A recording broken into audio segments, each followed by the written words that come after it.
오늘 우리에게 주시는 하나님의 말씀은 요한복음 1장 9절에서 14절까지의 말씀입니다. 참 빛이 있었다. 그 빛이 세상에 와서 모든 사람을 비추고 있다. 그는 세상에 계셨다. 세상이 그로 말미암아 생겨났는데도 세상은 그를 알아보지 못하였다. 그가 자기 땅에 오셨으나 그의 백성은 그를 맞아들이지 않았다. 그러나 그를 맞아들인 사람들, 곧 그 이름을 믿는 사람들에게는 하나님의 자녀가 되는 특권을 주셨다. 이는 혈통에서나 육정에서나 사람의 뜻에서 나지 아니하고 하나님에게서 났다. 그 말씀은 육신이 되어 우리 가운데 사셨다. 우리는 그의 영광을 보았다. 그것은 하나님께서 주신 외아들의 영광이었다. 그는 은혜와 진리가 충만하였다. 아멘. 2주 전에 감사의 마무리, 새로 시작할 용기라는 주제로 특별 새벽 기도회를 했을 때 2022년에 나는 어떤 새로운 꿈을 꾸고 어떤 새로운 결심을 해야 할까 생각을 해보았습니다. 새해 여러분은 어떤 소망을 품고 시작하고 계신지요? 어떤 결심과 어떤 다짐들을 하셨는지 궁금합니다.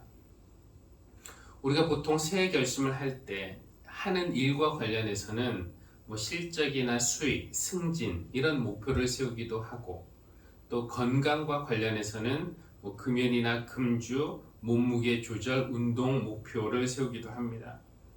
연애와 결혼과 관련되는 어떤 꿈이 있을 수도 있고요. 새로운 것을 배우는 그런 목표가 있을 수도 있고, 돈을 얼마 모으겠다는 그런 계획을 세울 수도 있고, 학생의 경우에는 진학이나 성적과 관련해서 신년 목표와 계획을 세울 수 있겠죠. 아니면 이런 것이 다 헛되다고 하면서 신년 목표나 다짐도 없이 이게 다 의미 없다 이렇게 생각하는 분들이 계실지도 모르겠습니다. 목회자들은 또 교회와 관련해서 신년 목표를 세우기도 하는데, 저도 이런저런 그런 생각을 하다가 그 새벽기도 기간에 이런 글을 접하게 되었어요. 문태준이라는 시인의 글인데, 그가 새해 다짐에 대해서 이런 글을 썼습니다. 마음을 졸렬하게 쓰지 않겠다고 다짐한다. 구애됨이 없이 살겠다는 의지도 세워본다. 마음은 부리기 나름 아니던가. 마음은 본래 큰 것으로 말하자면 세상을 품고, 작은 것으로 말하자면 바늘도 용납하지 못하는 것이니. 그렇죠. 마음의 크기가 커지면은 한없이 커지기도 하고, 작아지면 한없이 작아지기도 한다는 그런 말인데요. 그래서 결론적으로 마음의 장광, 여기서 장광은 길이와 넓이를 아우르는 말이라고 합니다. 마음의 장광을 대해처럼, 설원처럼 가져볼 요량이다 라고 그렇게 새해 결심, 다짐을 하고 있습니다. 이 글을 보면서 그래, 내가 무언가를 하겠다라는 결심보다는 내가 어떤 존재가 되겠다고 다짐하는 것이 더 중요하겠다는 그런 생각이 들었습니다. 그래서 올해 제 마음의 길이와 넓이를 큰 바다처럼, 그래서 제게 다가오는 사람을 누구도 밀쳐내거나 거부하지 않고 받아주는 사람, 또 아무도 밟지 않은 설원처럼 하나님과 사람에 대해서 깨끗한 마음을 가진 사람이 되면 좋겠다, 그런 소망을 기도로 하나님께 드렸습니다. 오늘 우리가 들은 또 하나의 본문 예레미야는 또 다른 꿈에 대해서 우리에게 들려주고 있습니다. 6절에 보니까 에브라임 산에서 파수꾼들이 어서 시온으로 올라가 주 우리의 하나님 앞으로 나아가자 하고 외치는 날이 반드시 올 것이다. 여기서 에브라임은 북이스라엘을, 그리고 시온은 남유다를 일컫는 말인데요.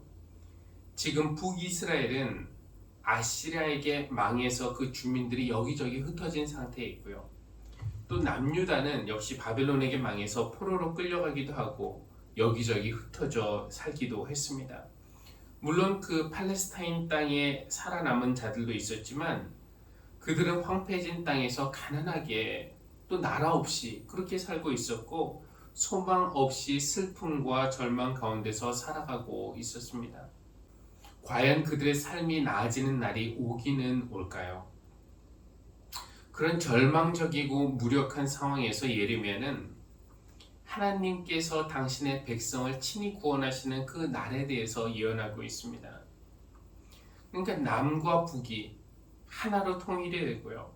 흩어졌던 사람들을 하나님이 모으셔서 백성 전체가 예루살렘 성전 앞에서 하나님 앞으로 나아가는 그런 날이 반드시 올 것이다 라고 그렇게 예언하고 있습니다. 그리고 그 구원의 날이 얼마나 기쁜 날이 될지를 묘사하고 있는데요. 12절 예레미야 31장 12절 그들은 돌아와서 시온산 꼭대기에서 찬송을 부르고 주의 좋은 선물 곧 곡식과 새 포도주와 기름과 양새끼와 송아지들을 받고 기뻐할 것이며 그들의 마음은 물된 동산과 같아서 다시는 기력을 잃지 않을 것이다. 얼마나 좋은 말씀입니까? 이어지는 13절 14절 말씀도 좋아요. 그때에는 처녀가 춤을 추며 기뻐하고 젊은이와 노인들이 함께 즐거워할 것이다. 내가 그들의 슬픔을 기쁨으로 바꿔놓고 그들을 위로하여 주겠다. 그들이 근심에서 벗어나서 기뻐할 것이다. 그때에는 내가 기름진 것으로 제사장들의 마음을 흡족하게 할 것이며 내가 좋은 선물로 내 백성을 만족하게 하겠다. 올해 우리가 이 말씀을 근거로 해서요, 이런 꿈을 꿀 수 있으면 좋겠습니다. 나 개인이든지 우리 가족이든지 교회든지 우리나라이든지 하나님께서 이렇게 온전히 회복시켜 주시고 복을 주시는 꿈.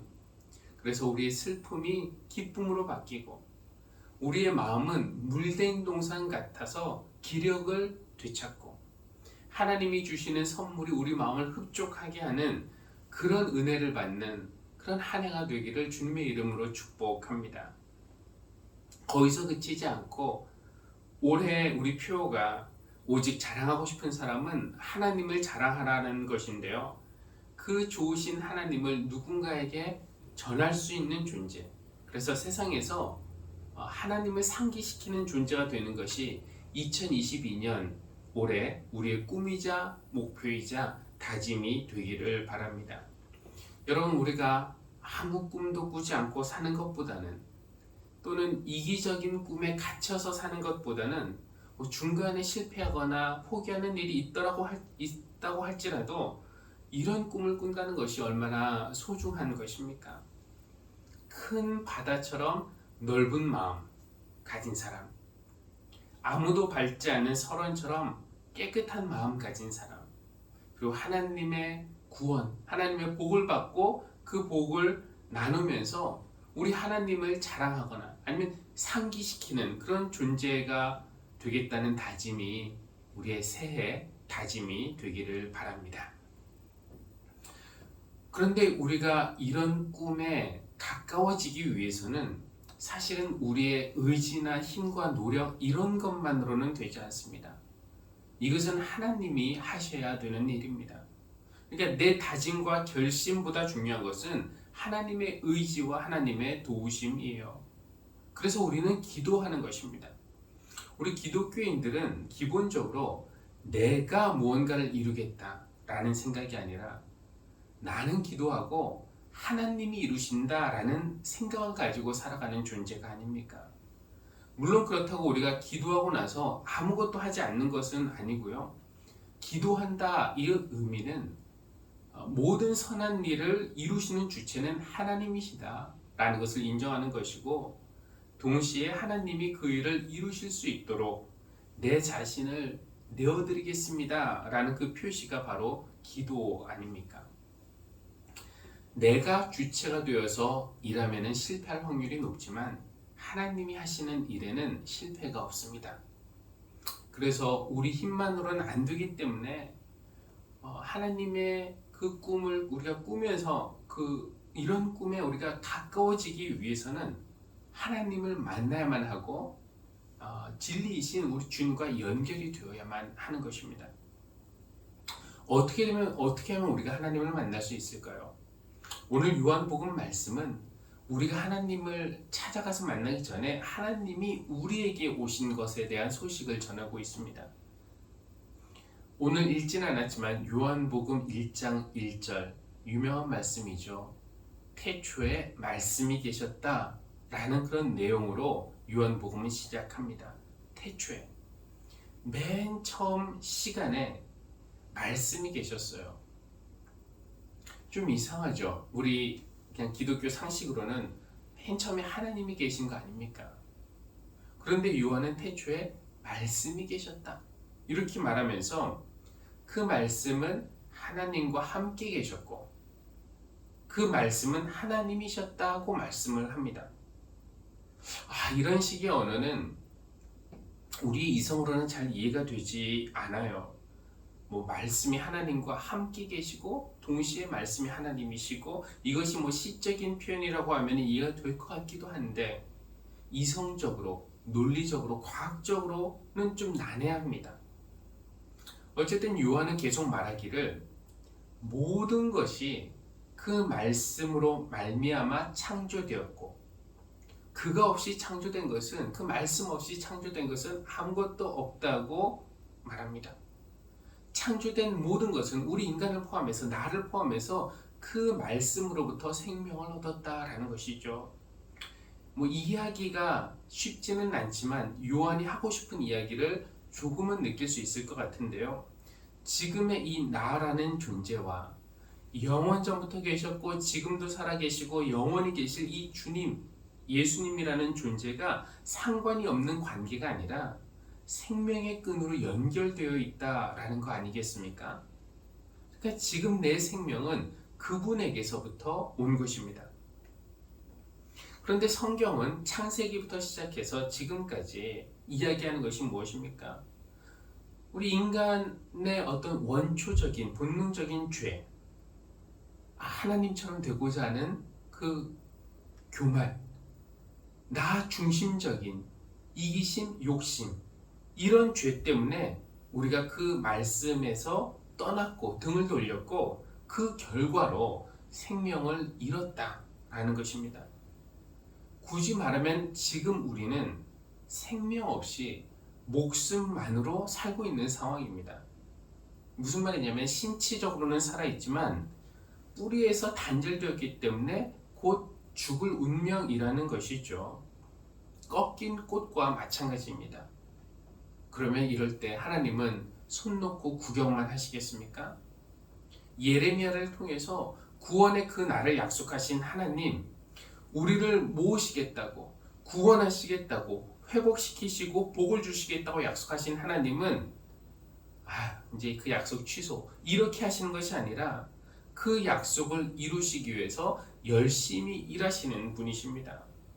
그 약속하신 구원을 이루시기 위해서 태초부터 계셨고 우리에게 생명을 주신 그 말씀이 우리에게 오셨는데, 오늘 요한복음 본문을 보니까 두 가지 형태로 오셨어요. 하나는 빛으로 오신 것이고 하나는 육신으로 오신 것입니다. 9절, 요한복음 1장 9절입니다. 참 빛이 있었다. 그 빛이 세상에 와서 모든 사람을 비추고 있다. 주님은 빛으로 오셨죠. 또 하나는 14절, 그 말씀이 육신이 되어 우리 가운데 사셨다. 육신으로 오신 겁니다. 그 말씀이 빛으로 오셨고 또 육신으로 오셨습니다. 이것이 어떤 의미인지 한번 생각을 해보았는데요. 육신으로 오셨다라는 것은 온 땅의 주인이신 우주의 하나님, 생명의 시작이신 그 분이 내 곁에 오시기 위해서, 내가 이해할 수 있는 수준으로 오시기 위해서, 내가 직접 보고 만지고 느끼고 소통할 수 있는 모습으로 오시기 위해서 살갗과, 나와 같이 살갗과 체온을 가지신 분이 되셨다라는 뜻이고요. 빛으로 오셨다는 것은 빛이 어둠을 물리치듯이 내 안에 어둠, 죄의 문제를 해결하기 위해 오셨다라는 그런 뜻 아닐까 생각해 본 겁니다. 그러니 이렇게도 말씀드릴 수 있을 것 같아요. 육신으로 오신 것은 나의 친구로 오신 것이고 빛으로 오신 것은 나의 구세주로, 구원자로 오신 것이라고 말이죠. 아까 우리가 예배 시작하면서 불렀던 찬양, 온 땅의 주인이라는 그 찬양의 가사도 이것을 표현하는 거 아닌가 싶게 느껴졌습니다. 온 땅의 주인이신 주님이 내 이름 아시며 상한 마음 돌보네. 온 땅의 주인이신 그 크신 하나님이 어떻게 이 작고 작은 나를 아실 수 있겠으며, 내 상한 마음, 그 뭐 그렇게 중요하다고 온 땅의 주인이신 그 하나님이 그 상한 마음에 관심을 두시겠습니까? 그러나 우리 하나님은 어떤 분인가? 지극히 작은 한 사람에게 관심을 두고 찾아오시는 하나님이십니다. 친근감과 친밀함이 느껴지죠. 육신을 입고 내 곁에 오시는 예수님을 묘사하는 듯한 그런 가사입니다. 반면에 이런 가사도 있죠. 어둠을 밝히시는 새벽별, 방황하는 내 맘, 주의 길 비추시네. 예수님은 빛으로 오셔서 어두운 우리 내면, 또 세상의 어두운 부분을 밝히시면서 우리를 구원으로 이끄시는 구원자이시기도 합니다. 우리가 타임머신을 타고 시간을 거슬러서 시간이 맨 처음 시작했던 그때까지 가보면은 거기에는 누가 계실까요? 영원 전부터 계셨고 지금도 살아계시고 또 영원히 계실 예수 그리스도가 계십니다. 그 영원하신 분에 비해서 우리 인간은 어떤 존재인가요? 그 찬양의 가사를 따르면은 하루 피었다가 지는 들꽃과도 같은 존재, 밤에 생겼다가 아침 해가 나타나면 사라지는 안개 같은 존재, 높이 일어났다가도 곧 없어지는 파도 같은 존재. 시인의 그 시편 시인은 우리 연수가 70이고 강건하면 80이라고 말합니다.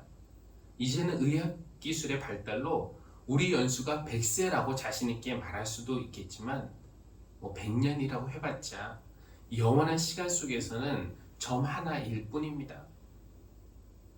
또 우리는 70억 인구 중에 한 명일 뿐이에요. 전체적으로 보면은 나 하나쯤은 정말 있어도 그만이고요. 없어도 티도 나지 않는 그런 존재입니다. 죽으면은 당장은 주위에서 슬퍼해주고 한동안 기억해주겠지만 이거 역시 영원한 시간 속에서는 점 하나에 지나지 않습니다. 그러니 하루를 사는 하루살이나 80을 사는 인간이나 본질적으로 보면 뭐가 그리 다르겠습니까? 그런데 요한은 우리에게 그렇게 생각하지 말라는 것이에요. 티끌과 다를 바 없는 나라는 존재가 창세전부터 계셨던 영원하고 절대적인 존재와 무관하지 않고 연결되어 있다라는 사실을 요한은 우리에게 전달하고 있는 것입니다. 이 사실이 우리로 하여금 깊은 경외심과 신비감을 갖게 하지 않나요? 나라는 존재에 대해서 생각해 볼 때 우리는 비관적이기 쉽습니다. 하루 피었다가 지는 들꽃, 사라지는 안개, 바다에 있는 파도, 하루살이, 모래, 티끌, 이런 단어들이 연상되는 상황에서 우리는 누군가가 말한 것처럼 우주에 던져진 미아처럼 느껴질 수도 있습니다. 특히 우리가 사람들 사이에서 소외를 당할 때, 남들과 비교해서 열등감 느낄 때, 일이 뜻대로 되지 않아서 화가 날 때, 그럴 때는 창조주가 계신다는 것을 잊어버리기도 하고요. 계신다고 하더라도 하나님의 뜻이나 의도와는 내가 무관하게 살게라도 되겠다라는 그런 생각이 들기도 합니다. 그러나 요한은 우리에게 알려줍니다. 우리는 우주에 던져진 미아도 아니고 아무 의미 없이 생겨난 우연의 산물도 아니라고 말이죠. 이유 없이 생겨나서 목적 없이 살다가 의미 없이 쓰러지는 그런 존재가 아닙니다. 우리는 영원하고 절대적인 분에 의해서 지어진 존재이고요. 그분의 뜻에 따라 살아야 할 존재이고요. 또 결국은 그분에게로 돌아가야 할 존재입니다. 그렇기 때문에 우리가 이 땅 살아가면서 아무 꿈 없이 그냥 되는 대로 사는 것이 아니라 하나님과 함께 꿈을 꾸며 그 꿈을 위해서 새로운 결심을 하고 다짐을 하고 또 구체적인 실천하기 위해서 표를 만들듯이 다양한 말로 그 꿈을 한번 표현해 보기도 하고요. 구체적인 목표를 세우기도 하고 그것을 위해서 기도도 하고 또 함께 다짐한 사람들이 서로 격려하는 이런 일이 필요한 것입니다.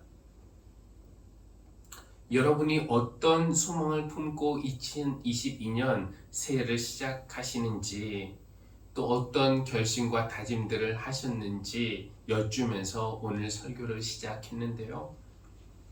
개인적인 새해 소망과 결심은 그대로 두고라도 우리가 한 교회로서 함께 꾸는 꿈, 함께 기도하는 꿈, 함께 다짐하고 노력하는 그런 꿈이 있으면 좋겠습니다.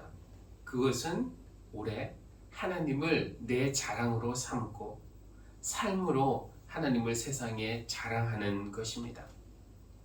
오늘 빛으로 오시고 육신으로 오신 예수님에 대한 말씀을 드렸습니다. 그 빛이 여러분 안에 오셨으니까, 여러분이 그 빛을 받아들이셨으니까 그 빛을 간직한 채 한 해를 사시면 좋겠고, 그 빛이 또 우리를 통해 새롭게 육신을 입고 이웃에게 전해지기를 바랍니다.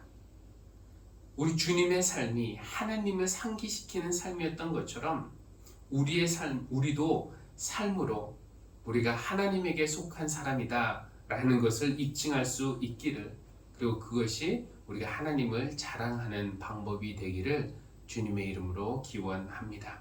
기도하시겠습니다. 온 땅의 주인이신 하나님, 새로운 시간을 선물로 주시고 말씀을 통해서 하나님 안에서 새로운 꿈을 발견하게 하시고 하나님의 꿈에 동참하고 싶은 마음을 우리에게 주시니 감사합니다. 우리를 구원하시고 회복하시고 복을 주시겠다는 하나님의 꿈에 아멘으로 응답하게 하시고 그 일을 위해서 기도하며 또 우리 자신을 기꺼이 내어드릴 수 있는 헌신과 순종의 마음을 우리에게 허락하여 주십시오. 그 일을 이루시기 위해서 우리 주님이 오셨습니다. 빛으로 오신 구세주 예수님, 우리 어둠을 밝히시고 우리를 구원으로 인도하여 주십시오. 육신으로 오신 친구이신 주님, 우리의 상한 마음 위로하여 주십시오. 그 빛을 우리 안에 간직한 채 올해를 살아가면서 그 빛이 또 우리를 통해 또다시 육신을 입어 이웃에게 전해지기를 원합니다. 이렇게 삶으로 하나님을 자랑하는 한 해가 되게 하여 주십시오. 그런 우리의 마음을 담아서 예물을 드립니다. 하나님 받으시고 하나님의 뜻을 이루시는 일에 사용하시고 드린 성도들 위해 하나님의 크신 은혜 부어주시기를 간구합니다. 예수님의 이름으로 기도합니다. 아멘.